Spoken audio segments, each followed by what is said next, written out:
ಇವಾಗಿನ ಕರೆಂಟಿನ ಅಭಾವದಲ್ಲಿ ಸೋಲಾರ್ಗೆ ಹೋಗೋದು ಉತ್ತಮ ಅಂತ ನನ್ನ ಅನಿಸಿಕೆ. ಯಾಕೆಂದ್ರೆ ನಾನೇ ನೋಡಿರೋದ್ರಿಂದ ಈಗ TC ಸುಟ್ಟೋಯ್ತು, ಈಗ ಅಡಿಕೆ ಒಣಗ್ತಾ ಇದೆ, ತೆಂಗು ಒಣಗ್ತಾ ಇದೆ. ಇನ್ನು ಬೆಳೆ ಮಾಡೋರಿಗೆ ಸೋಲಾರ್ ಮಾತ್ರ ಬಹಳ ಯೂಸ್ ಇದೆ.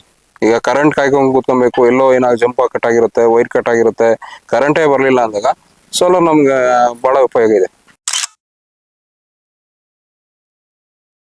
ಸರ್ 5 ವರ್ಷ ಕೊಟ್ಟಿದ್ದಾರೆ ಪೂರ್ತಿ. ಏನೇ ಆದ್ರೂ ಅಂದ್ರೆ ಫಿಸಿಕಲ್ ಡ್ಯಾಮೇಜ್ ಕೊಡಲ್ಲ ಅವ್ರು, ನಮ್ ಕೈಯಿಂದ ಆದ್ರೆ ಏನ್ ಕೊಡಲ್ಲ. ಅಂದ್ರೆ ಈಗ ಪ್ಯಾನಲ್ ಏನಾರು ಓಡ್ತಾ ಇಲ್ಲ, ಏನಾರ ಡ್ಯಾಮೇಜ್ ಆಯ್ತು, ಇಲ್ಲ ಏನಾರ ವೈರಿಂಗ್ ಏನಾರ ಆಯ್ತು ಅಂತಂದ್ರೆ ಅವ್ರದ್ದು ಬರುತ್ತೆ ಫಾಲ್ಟ್.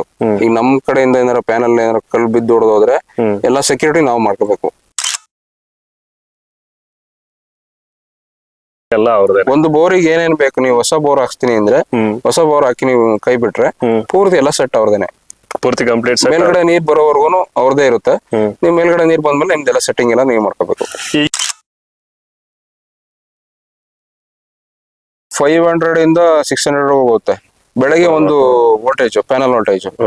ಮೋಟರ್ ವೋಲ್ಟೇಜ್ ಬಂದ್ಬಿಟ್ಟು 350 ಇರುತ್ತೆ. ನಿಮಗೆ ಬೆಳಗ್ಗೆ ಒಂದು 400 ಇರುತ್ತೆ ಪ್ಯಾನಲ್ ವೋಲ್ಟೇಜ್. ಒಂದ್ 12 ಗಂಟೆ ಆಗ್ತಿದ್ದಂಗೆ ನಿಮ್ಗೆ 600 ಹೋಗುತ್ತೆ. ಮೋಟರ್ ವೋಲ್ಟೇಜ್ ಅವಾಗ 300 ಬಂದ್ಬಿಡುತ್ತೆ. ಇನ್ನ ಮಧ್ಯಾಹ್ನ ಹೊತ್ತಿದ್ದಂಗೆ 12 ಗಂಟೆ ಆಗ್ತಿದ್ದಂಗೆ ನಿಮ್ಗೆ ಒಂದು 350 ವೋಲ್ಟೇಜ್ ಹೋಗ್ಬಿಡುತ್ತೆ. ಸರ್ ಇದು 7.5 HP, ಒಂದು 7:30 ರನ್ ಆಗುತ್ತೆ. ಸಂಜೆ ಒಂದು 4:15 ಸ್ಟಾಪ್ ಆಗುತ್ತೆ. ಒಂದು 650 ವರೆಗೂ ಬಿಡ್ಬೋದು, 650 ಅಡಿ ವರೆಗೂ ಲಾಸ್ಟ್ ಡೆಪ್ತ್ ಕೆಪಾಸಿಟಿ. ಅದ್ರಲ್ಲೇ ಸೆಲೆಕ್ಟ್ ಮಾಡಕ್ ಬರುತ್ತೆ. ನೀವು ಯಾವ ಕಂಪ್ನಿ, ಒಂದು 10 ಕಂಪ್ನಿ ಇರ್ತವೆ, ನಿಮ್ಗೆ ಯಾವ್ದು ಇಷ್ಟ ಆಗುತ್ತೋ ಅದು ಕಂಪ್ನಿ ಮಾಡ್ಕೋಬಹುದು. ನೀವು ಯಾವ ಕಂಪ್ನಿಗೆ? ಸರ್ CRI ಮಾಡ್ಕೊಂಡಿದೀವಿ ನಾವು. ಸಬ್ಸಿಡಿ ಸರ್ ಇದು ಟೋಟಲ್ ಆಗಿ 3,90,000 ಚಿಲ್ಲರೆ. ಟೋಟಲ್ ಆಗಿ ಒಂದು ನಾವೇ ಕಟ್ಟೋದು ಫಾರ್ಮರ್ ಶೇರ್ 81 ಚಿಲ್ಲರೆ, 81,807 ರೂಪಾಯಿನ ಆಗುತ್ತೆ. ಇನ್ನು ಇದೆಲ್ಲ ಸಬ್ಸಿಡಿ ಅವರೇ ಕ್ಲೈಮ್ ಮಾಡ್ಕೋತಾರೆ. ನಾವು ಜಸ್ಟ್ ಫಾರ್ಮರ್ ಶೇರ್ 81,800 ಚಿಲ್ಲರೆ ಇದೆಯಲ್ಲ, ಅಷ್ಟು ಅಮೌಂಟ್ ಮಾತ್ರ ಪೇ ಮಾಡಿದ್ರೆ ಸಾಕು. ಅವ್ರು ಇದೆಲ್ಲ ಪ್ರೊಸೀಜರ್ ಎಲ್ಲ ಅವ್ರು ನೋಡ್ಕೋತಾರೆ. ಸ್ವಲ್ಪ AWE ಅಪ್ರೂವಲ್ ಮಾಡ್ಕೊಟ್ರೆ ನಮ್ಗೆ ಇತ್ಲಾಗ ಈಸಿ ಆಗುತ್ತೆ. ಕಂಪ್ನಿಯವರು ಪೇಮೆಂಟ್ ಮಾಡಿ ನಿಮ್ಗೆಲ್ಲ ಇನ್ಸ್ಟಾಲೇಷನ್ ಆಗೋವರೆಗೂ ಸ್ವಲ್ಪ ತೊಂದರೆ ಆಗ್ತದೆ. ಯಾಕೆಂದ್ರೆ ಬಂದು ಸಡನ್ಲಿ ಆಗಲ್ಲ. ಯಾಕೆಂದ್ರೆ 100 ಅಪ್ಲಿಕೇಶನ್ 1000 ಅಪ್ಲಿಕೇಶನ್ ಬಿದ್ದಿರುತ್ತೆ.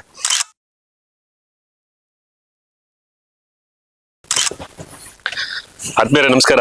ಸಾಕಷ್ಟು ಜನ ಸೋಲಾರ್ ಸಬ್ಸಿಡಿ ರಿಲೇಟೆಡ್ ಕ್ವಶನ್ಸ್ ನ ಕೇಳ್ತಾ ಇದ್ರಿ. ಸಾಕಷ್ಟು ವರ್ಷಗಳ ಹಿಂದೆ ನಾನು ಒಂದು ವಿಡಿಯೋವನ್ನ ಮಾಡಿದ್ದೆ, ಸೋಲಾರ್ ಸಬ್ಸಿಡಿ ಯಾವ ರೀತಿ, ಏನೇನು ಪ್ರೊಸೀಜರ್ಸ್ ಏನು, ಎಲ್ಲ ಅಪ್ಲೈ ಮಾಡಬೇಕು ಅಂತ ಹೇಳಿ. ಸೊ ಜೊತೆಗೆ ಈಗ ಇನ್ನೊಂದಿಷ್ಟು ಅಡಿಷನ್ ಆಗಿ ಕೆಲವೊಂದು ನೀವೇನ್ ಕ್ವಶನ್ಸ್ ಕೇಳಿದ್ರೆ ಆ ಒಂದು ರಿಲೇಟೆಡ್ ಆಗಿ ಒಂದು ವಿಡಿಯೋ ಮಾಡೋಣ ಅಂತ ಬಂದೀನಿ. ನಮ್ದೇ ತಾಲೂಕಾದಂಥ ತಿಪ್ಟೂರು ತಾಲೂಕಿನಲ್ಲಿ ಬಂಬ್ಲಾಪುರ ಅಂತಕ್ಕಂಥ ಗ್ರಾಮದಲ್ಲಿ ನನ್ನ ಸ್ನೇಹಿತರಾದಂಥ ಸಚಿನ್ ಅವರ ತೋಟದಲ್ಲಿದ್ದೀನಿ ನಾನೀಗ. ಸೊ ಅವರು ಯಾವ ರೀತಿ ಅಪ್ಲೈ ಮಾಡಿದ್ರು, ಮತ್ತೆ ಏನೇನು ಪೇಮೆಂಟ್ ಯಾವ ರೀತಿ ಮೆಥಡ್ಸ್ ಮಾಡಿದ್ರು, ಮತ್ತೆ ಯಾವ ಕಂಪನಿಯನ್ನ ಅವ್ರು ಆಯ್ಕೆ ಮಾಡ್ಕೊಂಡ್ರು ಸೋಲಾರ್ ಪ್ಯಾನಲ್ಸ್ ನ ಒಂದು ರಿಲೇಟೆಡ್ ಆಗಿ ಕೇಳೋಣ ಅವ್ರನ್ನೇ. ಸೊ ನಮಸ್ತೆ. ನಮಸ್ತೆ. ಈಗ ನೀವೀಗ ಈ ಒಂದು ಸೋಲಾರ್ ಪ್ಯಾನಲ್ ಅನ್ನ ಇನ್ಸ್ಟಾಲ್ ಮಾಡ್ಕೊಂಡಿದ್ರ. ಸೊ ಈಗ ಮಾಮೂಲಿ ಪವರ್ ಒಂದು ಇದು TC ನ ಟ್ರಾನ್ಸ್ಫಾರ್ಮರ್ಗೆ ಹೋಗ್ತಾರೆ. ಸೊ ನಾವು ಇದಕ್ಕೆ ಯಾಕೆ ಬಂದ್ರಿ, ಏನು ಮೊದಲನೇದಾಗ ಅದೊಂದು ಚೂರು ಹೇಳಿ. ಸರ್ ನಮಸ್ತೆ, ನನ್ನ ಹೆಸರು ಸಚಿನ್ ಅಂತ, ಬೊಮ್ಲಾಪುರ ಗ್ರಾಮ, ತಿಪ್ಟೂರು ತಾಲೂಕು, ತುಮಕೂರು ಜಿಲ್ಲೆ. ಈಗಿನ ಇದರಲ್ಲಿ ವಿದ್ಯುತ್ ಅಭಾವದಲ್ಲಿ ಏನಾಗ್ತದೆ ಅಂದ್ರೆ, ಈಗ TC ಹೋಯ್ತದೆ, ಇನ್ನೊಂದೇನೋ ಪ್ರಾಬ್ಲಮ್ ಆಯ್ತದೆ, ಅದೆಲ್ಲ ದೂರ ಇಟ್ಟು ಇದನ್ನ ಸೋಲಾರ್ ಬರಬೇಕು ಅಂತಾನೆ ನಾವು ಇಂಟೆನ್ಷನ್ಲಿ ಬಂದಿದ್ದು. ಹಂಗಾಗಿ ಸೋಲಾರಿಗೆ ನಾವು ಇವಾಗ ಬಂದಿದ್ವಿ. ಬೇರೆ ಎಲ್ಲಾದ್ರೂ ನೋಡಿದ್ರಿ ಸರ್ ಇದಕ್ಕಿಂತ ಮುಂಚೆ? ಸರ್ ಇವಾಗೇ ನೋಡಿಲ್ಲ, ಅದೇ ನಾರ್ಮಲ್ ಆಗಿ ಬೇರೆ ನಮ್ಮ ಸ್ನೇಹಿತರೊಬ್ರು ಇನ್ಸ್ಟಾಲೇಷನ್ ಮಾಡಿದ್ರು ಹಳೇದು. ಹಂಗಾಗಿ ಅವ್ರು ನೋಡಿ ಇನ್ನ ನಮ್ಮ ಸ್ನೇಹಿತರೊಬ್ರು ಸಜೆಷನ್ ಮಾಡಿದ್ಕೆ ನಾವು ಇಲ್ಲಿಗೆ ಬಂದಿದೀವಿ. ಸರ್ ಇದು ಎಷ್ಟು HP ಮೋಟರ್ ರನ್ ಆಗುತ್ತೆ ಸರ್? ಸರ್ ಇದು 7.5 HP, ಒಂದು 7:30 ರನ್ ಆಗುತ್ತೆ. ಸಂಜೆ ಒಂದು 4:15 ಸ್ಟಾಪ್ ಆಗುತ್ತೆ. 7:00 ಪ್ರಾರಂಭ ಆಗಿ ಸಂಜೆ 4:15 ಸ್ಟಾಪ್ ಆಗುತ್ತೆ. ಇದು ಎಷ್ಟು HP ಕೆಪಾಸಿಟಿ ಒಂದು ಇದು ರನ್ ಆಗ್ತಕ್ಕಂಥದ್ದು? ಸರ್ ಇದು 7.5 HP ರನ್ ಆಗುತ್ತೆ. ಒಂದು 650 ವರೆಗೂ ಬಿಡ್ಬೋದು, 650 ಅಡಿ ವರೆಗೂ ಲಾಸ್ಟ್ ಡೆಪ್ತ್ ಕೆಪಾಸಿಟಿ. ಸೊ ಈಗ ಡೆಪ್ತ್ ಅಂದ್ರೆ ಕೆಳಗಡೆ ಆಳ ಹೆಚ್ಚಿಂದಾಗಿ ಮತ್ತೆ ಇನ್ನೊಂದಿಷ್ಟು ಇದು ಮಾಡೋದಾದ್ರೆ ಪ್ಯಾನಲ್ ಜೋಡಿಸ್ಕೋಬೇಕಾಗುತ್ತಾ? ಪ್ಯಾನಲ್ ಎಕ್ಸ್ಟ್ರಾ ನೀವು ಹಂಗೆ ಹೋಗ್ತೀನಿ ಅಂದ್ರೆ 10 HP ಹೋಗ್ಬೇಕಾಗುತ್ತೆ. 7 HP ಅಂದ್ರೆ ಮ್ಯಾಕ್ಸಿಮಮ್ ಅಷ್ಟು. 10 HP ಹೋಗ್ತೀನಿ ಒಂದು 800 ಅಡಿವರೆಗೂ ಬಿಡ್ಬೋದು, ಮ್ಯಾಕ್ಸಿಮಮ್ 800 ಅಡಿ ಲಾಸ್ಟ್. ಸರ್ ಈಗ ಪ್ರಾರಂಭದಲ್ಲಿ ಸೊ ನೀವು ಯಾವ ರೀತಿ ಅಪ್ಲೈ ಮಾಡಿದ್ರಿ, ಎಲ್ಲ ಅಪ್ಲೈ ಮಾಡಿದ್ರಿ ಸರ್? ಇದು ಯಾವ ಯೋಜನೆ? ಇದು PM ಕುಸುಮ ಯೋಜನೆ ಅಂತ, ಪ್ರಧಾನ ಮಂತ್ರಿ ಇದು. ನಾವೀಗ ಫಸ್ಟ್ ಇದಕ್ಕೆ ವೆಬ್ಸೈಟ್ ಅಲ್ಲಿ sauramitra.com ಅಂತ ಆ್ಯಪ್ ಇದೆ. ಇಲ್ಲ ನೀವು ಇದು ವೆಬ್ಸೈಟ್ ಅಲ್ಲೂ ಹೋಗಿ ಅದ್ರಲ್ಲೇ ಇದು ಮಾಡಿ. ಸರ್ ಇದು sauramitra.com ಅಂತ. ಇಲ್ಲ PM ಕುಸುಮ B ಅಂತ ಹೊಡೆದ್ರು ಬರುತ್ತೆ. ಎರಡು ಒಂದೇ. ನಿಮ್ಗೆ ಈಸಿ ಅಂದ್ರೆ sauramitra.com ಅಲ್ಲಿ ಹೋದ್ರೆ, ಅಲ್ಲಿ ಹೋದ್ರೆ ನ್ಯೂ ರಿಜಿಸ್ಟ್ರೇಷನ್ ಇರುತ್ತೆ. ನಿಮ್ ಫಾರ್ಮರ್ ನಿಮ್ದೆಲ್ಲ ಡಾಕ್ಯುಮೆಂಟ್ ತಗೊಂಡು, ಆಧಾರ್ ಕಾರ್ಡು, ಇನ್ನ ಪಾಣಿ ಅದೆಲ್ಲ ನಿಮ್ದು, ಆಮೇಲೆ ಜಸ್ಟ್ ಇರೋದು ಫೋಟೋ ಬೇಕು ಅಂದ್ರೆ GPS ಫೋಟೋನು ಹಾಕ್ಬೋದು. ಫೋಟೋ ಅಂದ್ರೆ ಯಾವ್ದು land photo? Land photo, Borewell ಇರೋ photo? ಬೋರ್ವೆಲ್ ಇರೋ ಫೋಟೋ ಬೇಕು. ಸರಿ. ಅದು ಜಸ್ಟ್ ನೀವೇನು ಇದರಿಂದ ಬೆಸ್ಕಾಮ್ ಇಂದ ನೀವು ಸರ್ವಿಸ್ ತಗೊಂಡಿರಂಗಿಲ್ಲ. ಓನ್ಲಿ ನ್ಯೂ ಬೋರ್, ಹೊಸ ಬೋರ್ ಆಗಿರ್ಬೇಕು, ಇಲ್ಲಾಂದ್ರೆ ನೀವು ಹಾಕಕ್ಕಾಗಲ್ಲ. ಅದ್ರಲ್ಲಿ ನ್ಯೂ ರಿಜಿಸ್ಟ್ರೇಷನ್ ಹೋಗಿ ಮಾಮೂಲಿ ಡಾಕ್ಯುಮೆಂಟ್ ಕೇಳುತ್ತೆ, ಡಾಕ್ಯುಮೆಂಟ್ ಅಪ್ಲೋಡ್ ಮಾಡಿ, ಎಷ್ಟು HP, ಎಷ್ಟು ನಿಮಗೆ ಕೆಪಾಸಿಟಿ ಎಷ್ಟು ಬೇಕು, ಡೆಪ್ತ್, ಅದ್ರಲ್ಲಿ ಡೆಪ್ತ್ ಕೇಳುತ್ತೆ. ಇನ್ನ ಇದೆಲ್ಲ ಕೇಳಾದ್ಮೇಲೆ ನೀವು ಸ್ಟ್ರೈಟ್ ಅವೇ ಇದಕ್ಕೆ ಹೋದ್ರೆ ಅಪ್ಲೋಡ್ ಮಾಡ್ಬೋದು. ಈಗ PM ಕುಸುಂಬಿ ಅಥವಾ ಸೌರಶಕ್ತಿ ಒಂದು .com ಹೋಗಿ, ಸೊ ಅಲ್ಲಿ ಒಂದು ನ್ಯೂ ರಿಜಿಸ್ಟ್ರೇಷನ್ ಒಂದು ಕ್ಲಿಕ್ ಮಾಡಿ, so farmer details complete fill ಮಾಡಿ, ಜೊತೆಗೆ ಈಗ ಬೋರ್ವೆಲ್ ಒಂದು ಫೋಟೋ, GPS ಫೋಟೋ, ಅಂದ್ರೆ GPS photo optional, GPS optional ಎಷ್ಟು ಫೀಟ್ ಇದೆ ಏನು ಕಂಪ್ಲೀಟ್ ಡೀಟೇಲ್ ಇದನ್ನ ಕೊಟ್ಟು, ಡೆಪ್ತ್ ಎಷ್ಟಿದೆ, ನಿಮ್ದು ಗ್ರೌಂಡ್ ವಾಟರ್ ಎಷ್ಟಿದೆ ಅಷ್ಟು ಹಾಕ್ಬಿಟ್ಟು ನೀವು ಇದ್ ಮಾಡ್ಬೋದು. ಕಂಪ್ನಿ ಅದ್ರಲ್ಲೇ ಸೆಲೆಕ್ಟ್ ಮಾಡಕ್ ಬರುತ್ತೆ. ನೀವು ಯಾವ ಕಂಪ್ನಿ, ಒಂದು 10 ಕಂಪ್ನಿ ಇರ್ತವೆ, ನಿಮ್ಗೆ ಯಾವ್ದು ಇಷ್ಟ ಆಗುತ್ತೋ ಅದು ಕಂಪ್ನಿ ಮಾಡ್ಕೋಬಹುದು. ನೀವು ಈಗ ಯಾವ ಕಂಪ್ನಿಗೆ? ಸರ್ CRI ಮಾಡ್ಕೊಂಡಿದ್ದೀವಿ ನಾವು. CRI company. ಸೊ ಓಕೆ, ಈಗ CRI ಕಂಪ್ನಿಗೆ ನೀವು ಅಂದ್ರೆ ಅಲ್ಲಿ ಫಸ್ಟೇ ಅಪ್ಲೈ ಮಾಡ್ಬೇಕಾದ್ರೆ ಬರುತ್ತೆ. ನಮ್ದು ಹಳೆ ಅಪ್ಲಿಕೇಶನ್ ಆಗಿರೋದ್ರಿಂದ ಫಸ್ಟ್ ನಾವು 1.5 ವರ್ಷ ಹಿಂದೆ ಹಾಕಿದ್ವಿ. ಫಸ್ಟ್ ಏನಿದ್ರು ಅಪ್ಲಿಕೇಶನ್ ಬಂತು, ಅದಾದ್ಮೇಲೆ ಮತ್ತೆ ತಿರ್ಗಾ ಕಂಪ್ನಿ ಸೆಲೆಕ್ಟ್ ಮಾಡಕ್ ಬಂತು, ಅದಾದ್ಮೇಲೆ ಪೇಮೆಂಟ್ ನೆಕ್ಸ್ಟ್ ಅದು ಫರ್ದರ್ ಪ್ರೊಸೀಜರ್ ಎಲ್ಲ ಅದು ನೆಕ್ಸ್ಟ್ ಆಗ್ತಾ ಇರುತ್ತೆ. ಈಗ ಫಸ್ಟೇನೆ ಅಪ್ಲಿಕೇಶನ್ ಹಾಕುವಾಗಲೇನೆ ಪ್ರಾರಂಭದಲ್ಲೇ ಕಂಪ್ನಿನೂ ಕೇಳುತ್ತೆ. ಇವಾಗ ನ್ಯೂ ರಿಜಿಸ್ಟ್ರೇಷನ್ ಅಲ್ಲಿ ಕಂಪ್ನಿನೂ ಪೂರ್ತಿ ಕಂಪ್ನಿ ಎಲ್ಲ ಕೇಳ್ಬರುತ್ತೆ. ಅದಾದ್ಮೇಲೆ GPS ಅಪ್ಲಿಕೇಶನ್ ಅವ್ರ ಕ್ರೆಡಿಲ್ ಅವ್ರಿಗೆ ಹೋಗುತ್ತೆ. ಕ್ರೆಡಿಲ್ ಇಂದ ಅವರು ಸೀದಾ ಏಜೆನ್ಸಿ ಅವ್ರಿಗೆ ಬರುತ್ತೆ. ಯಾವ ಏಜೆನ್ಸಿ, ನೀವು CRI ಇದ್ರೆ CRI ಬರುತ್ತೆ, ಬೇರೆ ಕಂಪ್ನಿ ಆದ್ರೆ ಬೇರೆ ಕಂಪ್ನಿ ತಗೊಳುತ್ತೆ. ನೀವು ಯಾವ ಕಂಪ್ನಿ ಸೆಲೆಕ್ಟ್ ಮಾಡಿದ್ದು ನಾವು ಬಂದ್ಬಿಟ್ಟು GPS ಮಾಡ್ತಾನೆ, ಸ್ಪಾಟ್ ನೋಡ್ತಾನೆ. ನಿಮ್ಗೆ ಏನಾರು ಸರ್ವಿಸ್ ತಗೊಂಡಿದ್ದೀರಾ, ಇಲ್ಲ TC ಏನಾರು ಹತ್ರ ಇದೆಯಾ ಎಲ್ಲ ನೋಡ್ಬಿಟ್ಟು ಅವನು ಸ್ಪಾಟ್ ಇನ್ಸ್ಪೆಕ್ಷನ್ ಮಾಡಿ ನೆಕ್ಸ್ಟ್ ಆಮೇಲೆ ಪೇಮೆಂಟ್ಗೆ ಹೋಗುತ್ತೆ. ಅವ್ನು ಅಪ್ಲೋಡ್ ಮಾಡಿ ಎಲ್ಲ ಆದ್ಮೇಲೆ GPS ಆದ್ಮೇಲೆ ಅಲ್ಲಿ AWE ಹತ್ರ, ನಮ್ಮ AWE ಹತ್ರ ಹೋಗಿ ಅದು ಅಪ್ಲೋಡ್ ಆಗ್ಬೇಕು ನಾವು ಪೇಮೆಂಟ್ ಮಾಡಕ್ಕೆ. ಅವ್ರು ಅಪ್ಲೋಡ್ ಕೊಟ್ಟಾದ್ಮೇಲೆ ಒಂದು ಮೆಸೇಜ್ ಬರುತ್ತೆ ನಮ್ಗೆ sauramitra.com ಇಂದ. ಅದು ಇದ್ರಲ್ಲಿ ಲಿಂಕ್ ಇರುತ್ತೆ, ಡೈರೆಕ್ಟ್ ಕ್ರೆಡಿಟ್ಗೆ ಹೋಗುತ್ತೆ ಅಮೌಂಟ್. 81,800 ಹಚ್ಚಿದ್ರೆ ನಾವು ಕಟ್ಟಬೇಕು. ಅದಾದ್ಮೇಲೆ ಸೀದಾ ಪೇಮೆಂಟ್ ರಿಸಿಪ್ಟ್ ಬರುತ್ತೆ ನಮ್ಗೆ, ಪೇಮೆಂಟ್ ಮಾಡಿರೋದಕ್ಕೆ. ಸೀದಾ ಅದು ಕಂಪ್ನಿಗೆ ಹೋಗಿದ್ದಾದ್ಮೇಲೆ ಅವ್ನ ಕಂಪ್ನಿ ಅವನ ಏಜೆನ್ಸಿಯನ್ನು ಫೋನ್ ಮಾಡ್ತಾನೆ, ನಿಮ್ಗೆ ಇದು ಸೋಲಾರ್ ನೀವು ಇದು ಮಾಡಿದೀರಾ, ಪೇಮೆಂಟ್ ಮಾಡಿದೀರಾ, ಬಂದು ಇನ್ಸ್ಟಾಲೇಷನ್ ಮಾಡ್ತೀವಿ ಅಂತ ಇದ್ ಮಾಡ್ತಾರೆ, ಇನ್ಫಾರ್ಮ್ ಮಾಡ್ತಾರೆ. ನಾವು ಅದ್ರ ಪ್ರಕಾರ ನಾವೆಲ್ಲ ಜಾಗ ರೆಡಿ ಇಟ್ಕೊಂಡಿದ್ರೆ ಬಂದು ಇನ್ಸ್ಟಾಲೇಷನ್ ಅವರೇ ಬಂದು ರೆಡಿ ಮಾಡ್ತಾರೆ. ಈಗ 82 ಚಿಲ್ಲರೆ ಅಂತ ನೀವು ಪೇಮೆಂಟ್ ಇಂದ ಹೇಳಿದ್ರಿ. ಸೊ ಒಟ್ಟು ಕಾಸ್ಟ್ ಎಷ್ಟು, ಸಬ್ಸಿಡಿ ಪರ್ಸೆಂಟೇಜ್ ಎಷ್ಟು ಸಬ್ಸಿಡಿ? ಸರ್ ಇದು ಟೋಟಲ್ ಆಗಿ 3,90,000 ಚಿಲ್ಲರೆ. ಟೋಟಲ್ ಆಗಿ ಒಂದು ನಾವೇ ಕಟ್ಟೋದು ಫಾರ್ಮರ್ ಶೇರ್ 81 ಚಿಲ್ಲರೆ, 81,807 ರೂಪಾಯಿನ ಆಗುತ್ತೆ. ಇನ್ನು ಇದೆಲ್ಲ ಸಬ್ಸಿಡಿ ಅವರೇ ಕ್ಲೈಮ್ ಮಾಡ್ಕೋತಾರೆ. ನಾವು ಜಸ್ಟ್ ಫಾರ್ಮರ್ ಶೇರ್ 81,800 ಚಿಲ್ಲರೆ ಇದೆಯಲ್ಲ ಅಷ್ಟು ಅಮೌಂಟ್ ಮಾತ್ರ ಪೇ ಮಾಡಿದ್ರೆ ಸಾಕು. ಅವ್ರು ಇದೆಲ್ಲ ಪ್ರೊಸೀಜರ್ ಎಲ್ಲ ಅವ್ರು ನೋಡ್ಕೋತಾರೆ. Okay okay.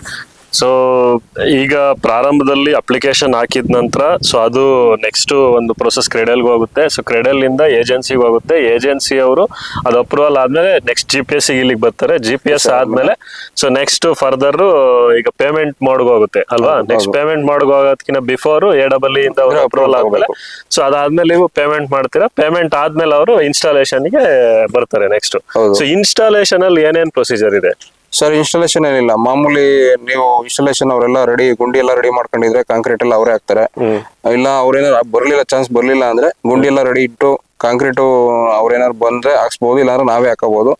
ಎಲ್ಲ ಫಸ್ಟ್ ಮೆಟೀರಿಯಲ್ ಎಲ್ಲ ಬಂದು ಇಳಿಸ್ತಾರೆ, ಎಲ್ಲ ಟೋಟಲ್ ಬಂದು ಅಲ್ಲಿಂದ ಒಂದು 2-3 ಜನ ಟೆಕ್ನಿಷಿಯನ್ ಬರ್ತಾರೆ. ಟೆಕ್ನಿಷಿಯನ್ ಎಲ್ಲ ನೋಡ್ಕೊಂಡು ಎಲ್ಲ ಪ್ಯಾನಲ್ಸ್ ಎಲ್ಲ ಬಂದು ಅರೈವ್ ಆದ್ಮೇಲೆ ಎಲ್ಲ ಸ್ಟಾರ್ಟ್ ಮಾಡೋದು ಕೆಲಸ. Okay okay. ಎಷ್ಟು ಈ ಒಂದು ಅಪ್ಲಿಕೇಶನ್ ಹಾಕ್ದಾಗಿಂದ ಇನ್ಸ್ಟಾಲೇಷನ್ ವರೆಗೂ ಎಷ್ಟು ದಿನ ಡ್ಯೂರೇಷನ್ ಟೈಮ್ ತಗೊಳ್ಳುತ್ತೆ? ಸರ್ ಈಗ ನ್ಯೂ ರಿಜಿಸ್ಟ್ರೇಷನ್ ಆಗಿರೋದ್ರಿಂದ ಒಂದ್ ಸ್ವಲ್ಪ ಡಿಲೇ ಆಗ್ತೈತೆ. ನಮ್ದು ಓಲ್ಡ್ ರಿಜಿಸ್ಟ್ರೇಷನ್ ಅಲ್ಲ, 1.5 ವರ್ಷದ ಹಿಂದೆ ಹಾಕಿದ್ದು. ನಮ್ಗೆಲ್ಲ ಡಿಸೆಂಬರ್ ನವೆಂಬರ್ ಅಲ್ಲ ನಮ್ದೆಲ್ಲ ಇನ್ಸ್ಟಾಲೇಷನ್ ಆಗಿ ಇದು ಪೇಮೆಂಟ್ ಆಗಿ ಪೇಮೆಂಟ್ ರೆಡಿ ಇದ್ದು ಈಗ 1-2 ತಿಂಗಳಿಂದ ನಮಗೆ ಮೆಟೀರಿಯಲ್ ಕೊಟ್ಟು ಆಲ್ಮೋಸ್ಟ್ ಆಲ್ ಮಾರ್ಚ್ ಅಲ್ಲಿ ಕೆಲಸ ಮುಗಿಸಿದ್ದಾರೆ. ಅಂದ್ರೆ ಟೋಟಲ್ ಡ್ಯೂರೇಷನ್ ಒಂದು 3-4 ತಿಂಗಳ ಒಳಗೆ ಮಾಡಿದಾರ? 3-4 ತಿಂಗಳ ಒಳಗೆ ಅಪ್ಲೈ ಮಾಡಿದ್ 3-4 ಅಪ್ಲೈ ಮಾಡಿದ್ದು 1.5 ವರ್ಷದ ಹಿಂದೆ, ಪೇಮೆಂಟ್ ಮಾಡಿದ್ದು ಇತ್ತೀಚೆಗೆ ಡಿಸೆಂಬರ್ ಅಲ್ಲಿ. ಟೋಟಲ್ 1.5 ವರ್ಷ ಟೈಮ್. ಹಳೇದಾಗಿರೋದ್ರಿಂದ 1 ವರ್ಷ, ನ್ಯೂ ರಿಜಿಸ್ಟ್ರೇಷನ್ ಆದ್ರೆ 1-6 ತಿಂಗಳೊಳಗೆ ಇನ್ಸ್ಟಾಲೇಷನ್ ಆಗ್ತದೆ. ಸೊ ಹತ್ತತ್ರ 1 ವರ್ಷದೊಳಗೆ ಕಂಪ್ಲೀಟ್ ಆಗುತ್ತೆ. 1 ವರ್ಷದೊಳಗೆ ಕಾಯ್ಬೇಕಾಗುತ್ತೆ, ವೇಟ್ ಮಾಡ್ಬೇಕಾಗುತ್ತೆ. ನಂಬರ್ಸ್ ಆಫ್ ರಿಜಿಸ್ಟ್ರೇಷನ್ ಬಂದಂಗೆ ಅವ್ರಿಗೂ ಡಿಲೇ ಆಗ್ತಾ ಇರುತ್ತೆ. ರಿಜಿಸ್ಟ್ರೇಷನ್ ಕಮ್ಮಿ ಇದ್ರೆ, ಅಪ್ಲಿಕೇಶನ್ಸ್ ಕಮ್ಮಿ ಇದ್ರೆ ಬೇಗ ಬಂದು ಇನ್ಸ್ಟಾಲೇಷನ್ ಮಾಡ್ತಾರೆ. ಬೇಗ ಬಂದು ಇನ್ಸ್ಟಾಲೇಷನ್ ಮಾಡ್ತಾರೆ.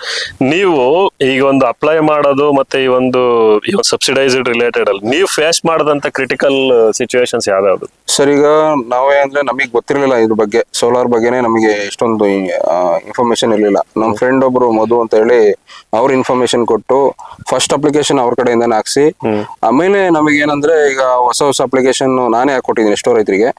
ಈಗ ನನ್ನ ಅಪ್ಲಿಕೇಶನ್ ನಾನೇ ಫಸ್ಟ್ ಹಾಕೊಂಡಿದ್ದು, ನನಗೆ ಗೊತ್ತಿರಲಿಲ್ಲ ಈ ತರ ಹಾಕೋದು ಅಂತ. ನೆಕ್ಸ್ಟ್ ನಮ್ದೇ ಇನ್ನೊಂದು ಇನ್ಸ್ಟಾಲೇಷನ್ ಆಗ್ತಿದೆ, ಆಲ್ರೆಡಿ ಆಗಿದೆ, ಇನ್ನೊಂದು ಇನ್ಸ್ಟಾಲೇಷನ್ ಆಗ್ಬೇಕು. ನಮ್ದ್ರಲ್ಲಿ 3 ತಗೊಂಡಿದ್ದೀವಿ ನಾವು, ನಮ್ಮ ಫಾರ್ಮರ್, ನಮ್ಮ ಸರೌಂಡಿಂಗ್, ನಮ್ಮ ರಿಲೇಷನ್ಸ್ ಅಲ್ಲಿ. ಹಂಗಾಗಿ ಫಸ್ಟ್ ಅಪ್ಲಿಕೇಶನ್ ಹಾಕೋದ್ರಲ್ಲೇ ಒಂದ್ ಸ್ವಲ್ಪ ಗೊಂದಲ ಇತ್ತು.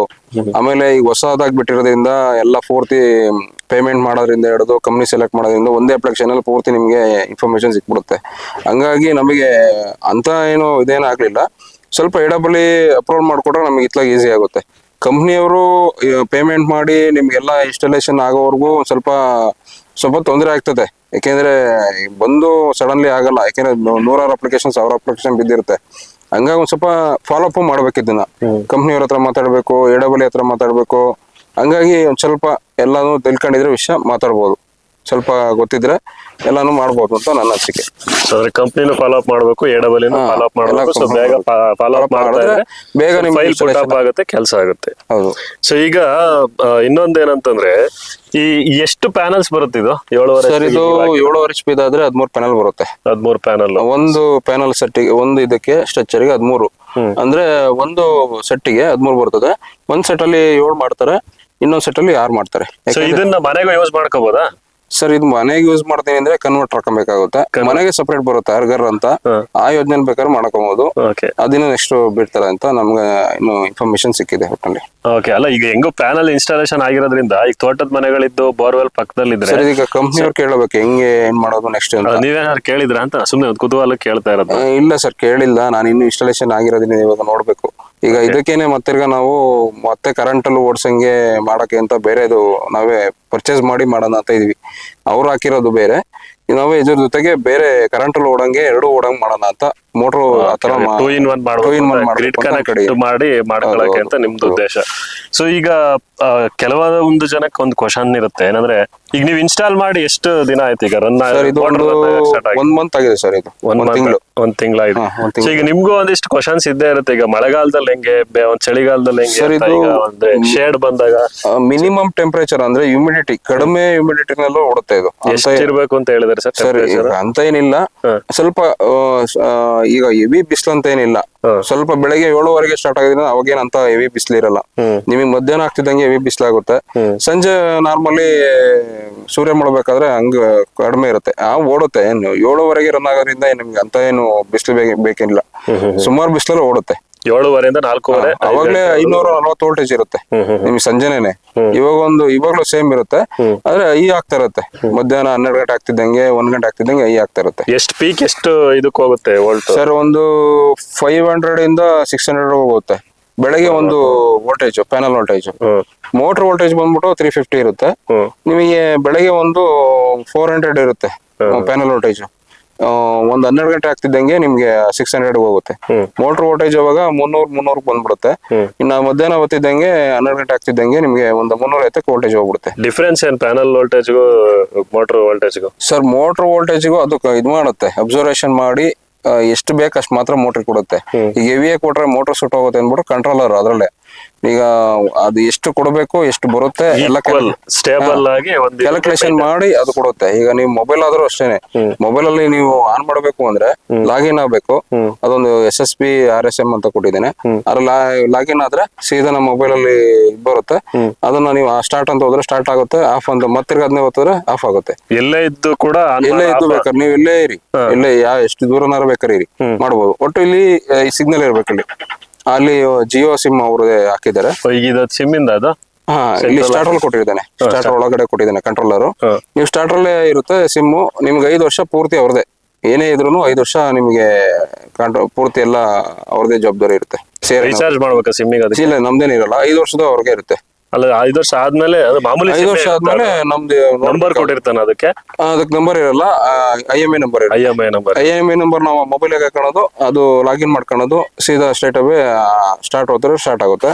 ಅಪ್ಲಿಕೇಶನ್ ಅಪ್ಲಿಕೇಶನ್ ಮಾಡಿಬಿಟ್ಟಿದ್ದಾರೆ ಅವರು, CRN ಅವರು. ಅಪ್ಲಿಕೇಶನ್ ಅಲ್ಲೇ ಹೋಗ್ತಾ ಇರುತ್ತೆಲ್ಲ, ನಿಮಗೆಲ್ಲ ಫುಲ್ ಡೀಟೇಲ್ಸ್, ಎಷ್ಟು ಅವರ್ ಓಡಿದೆ, ಪ್ಯಾನಲ್ ವೋಲ್ಟೇಜ್ ಎಷ್ಟಿದೆ, ಮೋಟರ್ ವೋಲ್ಟೇಜ್ ಎಷ್ಟಿದೆ, ಎಲ್ಲ ಅದರಲ್ಲೇ ತೋರಿಸ್ಬಿಡುತ್ತೆ ನಿಮಗೆ.